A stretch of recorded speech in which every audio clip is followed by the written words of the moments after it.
And we need to recognize that grades are only a small representation of how we can understand the brilliance in students.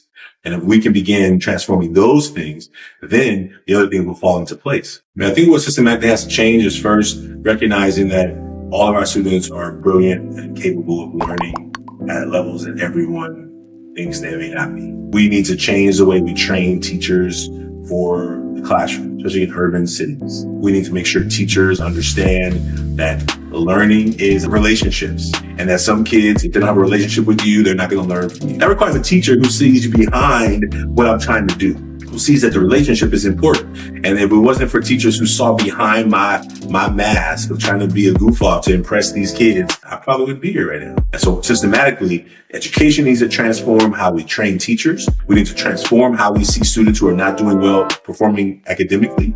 We need to recognize that there is more going on with everyone in these school buildings that you can see on the outside. And we need to recognize that grades are only a small representation of how we can understand the brilliance in students.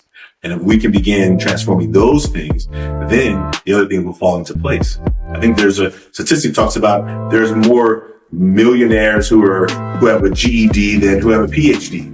Not that your brilliance defines where you go next, but if you don't, somebody's help pour into you to see where you're brilliant. Everyone is not brilliant in mathematics or science or history or English. You're brilliant at building buildings.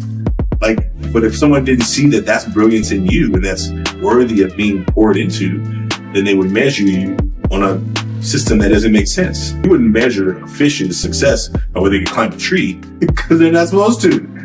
But why do we do that with students? Oh, you're supposed to do good in math. You're supposed to do good in English. Well, great. I appreciate your thought about that. But what if I don't? And why can't you help me be brilliant at what I'm really brilliant at? We just need to transform how schools look and how they feel.